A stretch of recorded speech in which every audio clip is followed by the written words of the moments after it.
the art on display telling stories of our land and our people. Wherever we stand on the question of independence, I know that everyone in this debate loves this beautiful country. Where we differ is over what we believe is the best future for Scotland.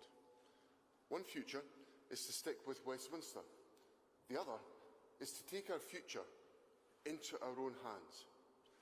Last month, the Scottish Government set out the long-held principle that the United Kingdom is a voluntary union of nations and that people in Scotland have the right to decide their own future. I've set out the route that we need to take for Scotland to become an independent country to give life and effect to that principle. And today, the Scottish Government is setting out the why of independence. Why? We believe a better Scotland can be built by becoming an equal, independent nation-state.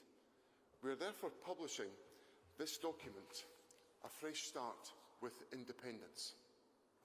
Alongside the main document, the Government is publishing a technical paper looking at the macroeconomic framework of an independent Scotland. Given the direction Westminster is intent on taking Scotland, day by day, the need for people in Scotland to consider an alternative future is becoming more and more pressing. Indeed, I believe it is urgent and essential. The prospect of Nigel Farage becoming Prime Minister is a very real one.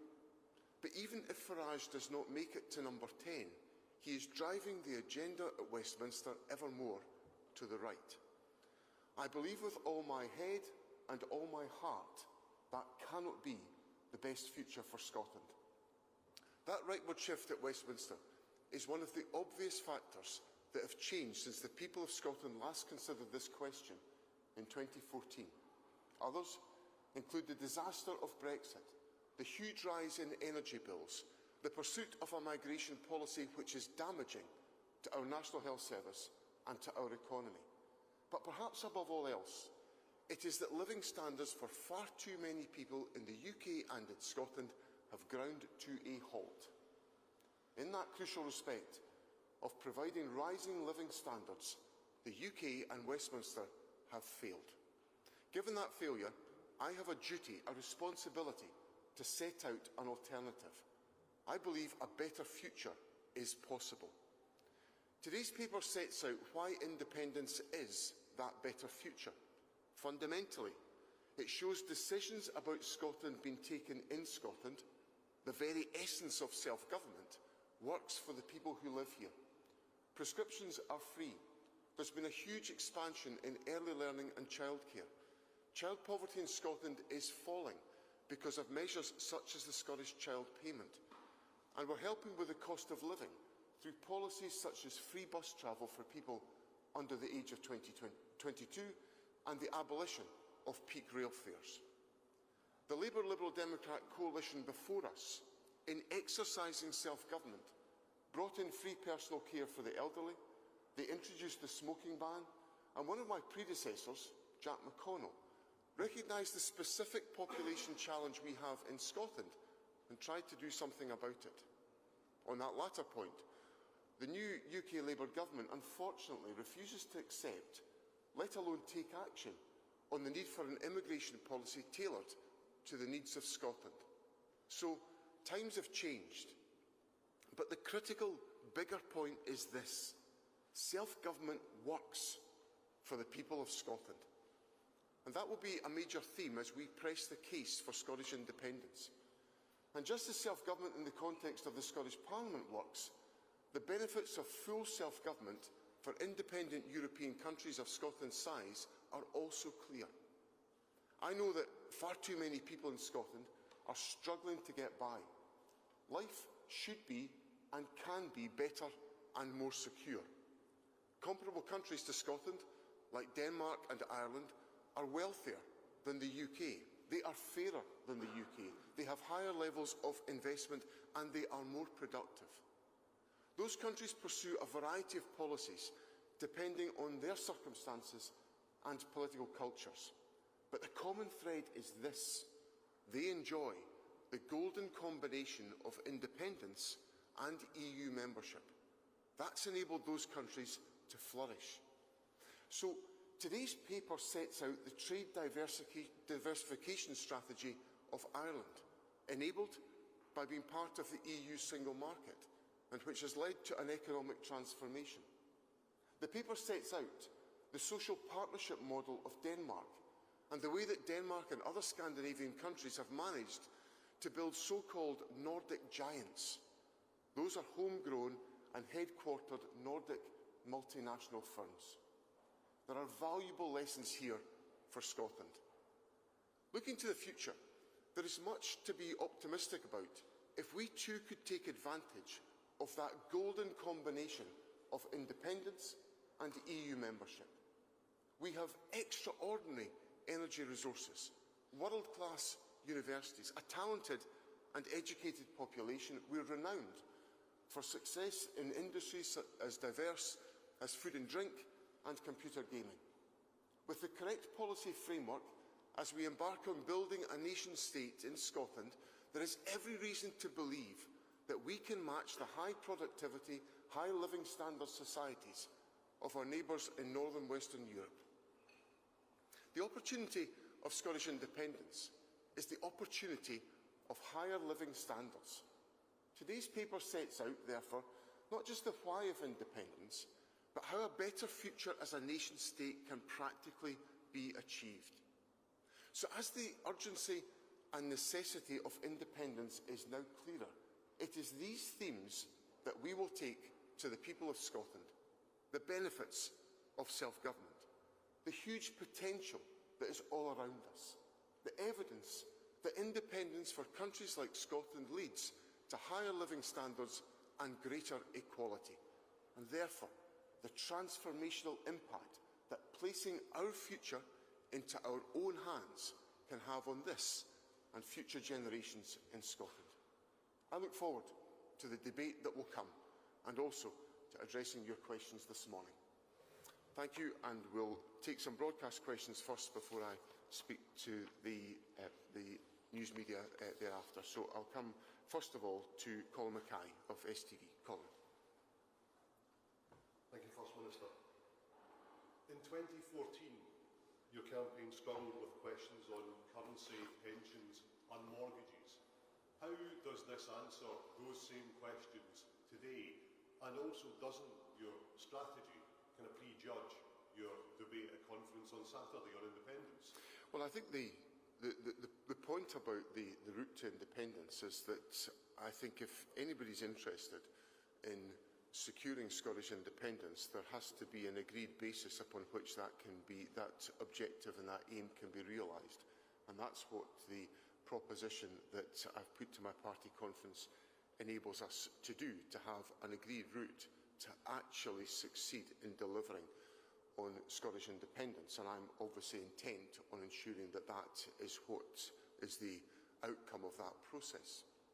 In relation to some of the other issues that you raise about the questions that were aired in the 2014 referendum, I acknowledge that at the heart of the argument I'm setting out today is a need for us to focus intently on raising the living standards of people in Scotland, because one of the principal arguments that has developed since 2014 is that essentially the promise of higher living standards, the promise of financial security, the promise of financial advantage in the aftermath of voting no in the 2014 referendum has not materialised.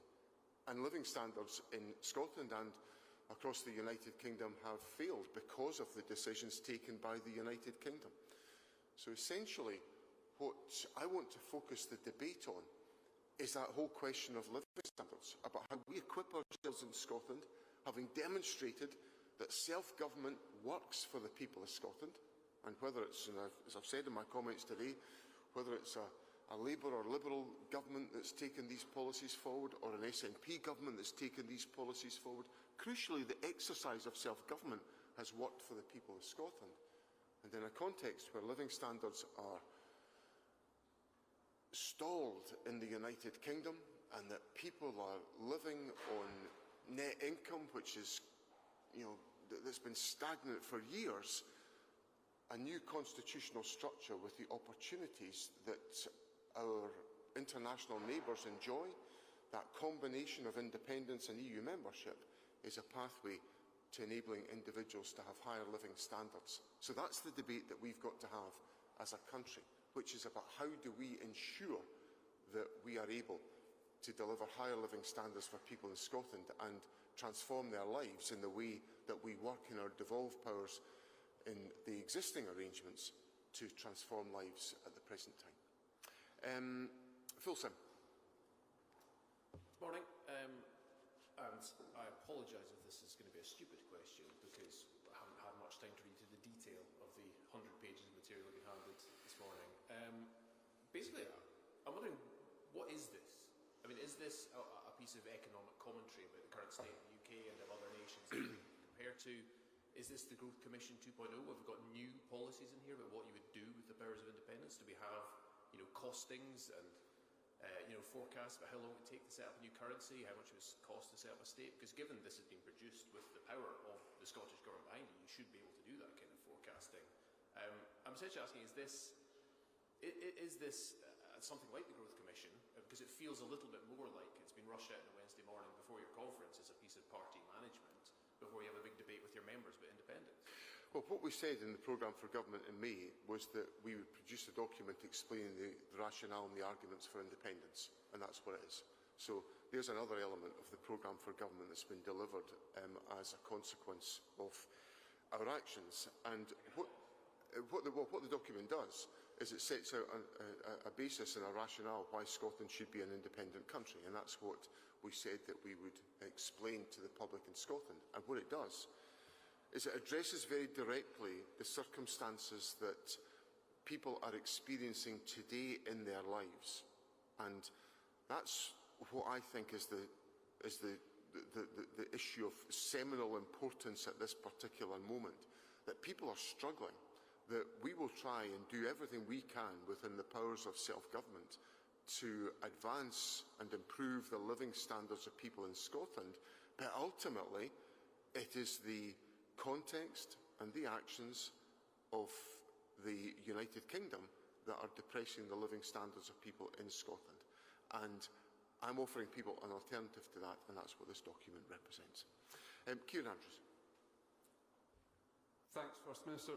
What would you say to businesses who rely on cross-border trading, who will look at your section on a border with England and see that it basically comes down to a new service being set up to manage any cross-border trading agreements and borders that would be in place, especially if they're worried about their livelihoods being hit by extra checks, potentially extra tariffs as a result of this? Well, the arrangements that we narrate in the document are arrangements that have been put in place to deal with the circumstances that exist in Northern Ireland, and I think they represent practical and tangible solutions to the very practical issues that you put to me, Kieran, which are designed to address in a very practical way how flows of trade can continue, how we can continue to rely upon the excellence of our company base, but give those companies the opportunity to thrive. But what it also enables us to do, as the document sets out, is open up new opportunities for businesses in Scotland to be able to trade in a much larger market of the European Union, where we have experienced, and that's part of the problem with living standards in Scotland, is that we are experiencing a depression of living standards because of the obstacles and the barriers that are put in place as a consequence of Brexit and leaving the European Union. So the thinking in the document is about encouraging people to look to what are the practical possibilities that arise from the changes that would ensue with independence and the opening up of new opportunities to improve the living standards of people in Scotland as a consequence. And that's the anchoring of the document and the arguments that we put forward. Gina, it's the last of the broadcast questions. Thank you, First Minister. In your section on a Scottish currency, I mean, it feels like very much like everything that has been said before about moving to a Scottish pound, holding on to the current pound that we use, but it doesn't say anything about the impact that rejoining the EU would have on that, because Because surely, really, in the long run, you're looking at joining the euro if you want to go back into the EU. And you mentioned Ireland in your speech. The Irish economy, people think that its GDP figures are kind of distorted by the number of international multinational companies it has, and also it has a private health care service. People have to take out health insurance there. I mean, are these things that you think an independent Scotland would have to look at? Well, on the question of the currency, there are plenty of countries who are part of the European Union that don't use the euro. So there is no, the European Union is not intent on requiring companies to use the euro. What we've set out here is the logical position that on Scotland becoming independence, we would continue to use our existing currency, the pound sterling, and as soon as practicable move to a Scottish currency that would reflect the economic circumstances of Scotland and be advised upon by a Scottish central bank and by the advisory community on these questions. So there's no obligation for an independent Scotland to be part of the euro. And then in relation to your example on Ireland, now obviously there's going to be differences between countries as we take forward our own policy choices. And I support the National Health Service arrangements that we have here in Scotland today. But I think if you look at the Irish situation, Irish wealth per head has increased very significantly as a consequence of the economic measures that have been taken by the government of the Republic of Ireland, and through sensible use of EU membership, huge economic advantages in the generation of wealth in Ireland have been realised. Now, those opportunities have been directly damaged by the decision to leave the European Union and to put us in the position that we find ourselves now in Scotland. And as a consequence of that leads to and fuels the erosion of living standards in Scotland as a consequence. So, while there will be scope for an independent Scotland to take a much broader range of policy choices than we have available to us today, we have taken some fundamental choices about the approach that we take to the health service, which are enshrined, and indeed on one of the points that we make in the document is the character of our National Health Service should be enshrined in a written constitution of an independent Scotland, so that we have absolute certainty for the public about the nature of the operation of the National Health Service, and that can provide a great deal more certainty to people as a consequence. So yes, there will be greater scope for policy choices to be undertaken. That doesn't mean to say that we've got to be follow in an identical way what other countries do, but we also should be open to what other countries have done, and the examples that we cite in the document about the strength of economic ventures that have been created in the Nordic countries is an illustration for me of some of the opportunities that the powers of independence can deploy in that respect. So that's the broadcast questions we're going to deal with just now. We'll have a chat round the table with print journalists in a moment. But thank you for your engagement this morning, and I look forward to further dialogue on the issues that we've raised today. Thank you very much.